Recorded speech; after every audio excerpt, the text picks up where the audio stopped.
தமிழக வெற்றி கழகத்தின் முதல் மாநாடு திட்டமிட்டபடி நடைபெற வேண்டும் என்றும் அதற்கான பணிகளை தீவிரப்படுத்துமாறும் கட்சி நிர்வாகிகளுக்கு நடிகர் விஜய் இன்று உத்தரவிட்டுள்ளார்.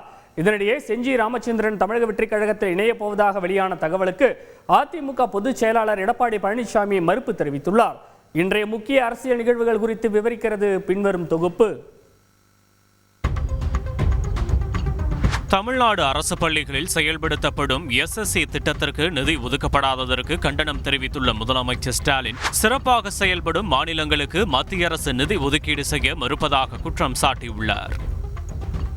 இலங்கை சிறையில் உள்ள தமிழக மீனவர்களை விடுவிக்க நடவடிக்கை எடுக்குமாறு வெளியுறவுத்துறை அமைச்சர் ஜெய்சங்கருக்கு இன்று கடிதம் எழுதியுள்ள முதலமைச்சர் ஸ்டாலின், மீனவர்களுக்கு விதிக்கப்பட்ட அபராதத்தை தள்ளுபடி செய்ய நடவடிக்கை எடுக்கவும் வலியுறுத்தியுள்ளார். ஆதி திராவிடர் மாணவர் விடுதிகளில் அடிப்படை வசதிகளை செய்து கொடுக்க வேண்டும் என எதிர்க்கட்சித் தலைவர் எடப்பாடி பழனிசாமி வலியுறுத்தியிருந்த நிலையில், ஆதி திராவிடர் மாணவர் விடுதிகளில் முந்தைய ஆட்சி போல் அல்லாமல் மிக சிறப்பாக பராமரிப்பு பணிகள் நடைபெறுவதாக தமிழக அரசு விளக்கம் அளித்துள்ளது.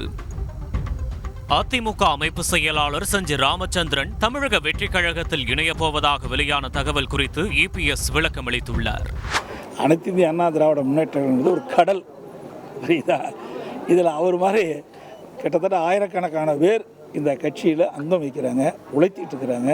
இந்த அனைத்து இந்திய அண்ணா திராவிட முன்னேற்ற கழகம் ஒரு வலிமையான இயக்கம், 30 ஆண்டு காலம் ஆட்சி செய்த இயக்கம்.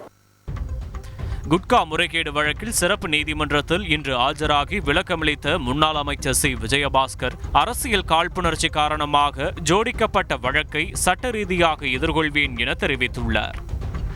அரசியல் ரீதியாக அரசியல் காழ்ப்புணர்ச்சியோடு ஜோடிக்கப்பட்ட புனையப்பட்ட தவறான வழக்கு. இதை நாங்கள் நீதியை பெரிதும் நம்புகின்றோம், மதிக்கின்றோம். சட்ட ரீதியாக நீதிமன்றத்திலே வாதிட்டு நிரபராதி என்பதை நிச்சயமாக நிரூபிப்போம். நடிகர் விஜயின் தமிழக வெற்றி கழகத்தில் அதிமுக மற்றும் காங்கிரஸ் ஆகிய கட்சிகளை சேர்ந்த மூத்த நிர்வாகிகள் இணைய இருப்பதாக தகவல் வெளியாகியுள்ளது. செய்தியாளர் ஜெகநாத் வழங்கும் கூடுதல் தகவல்.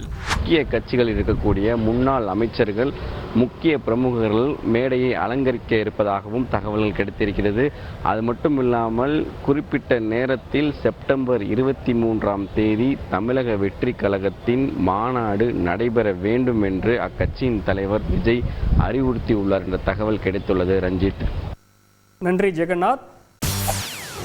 செய்திகளை உடனுக்குடன் தெரிந்து கொள்ள உடனே சப்ஸ்கிரைப் பண்ணுங்க.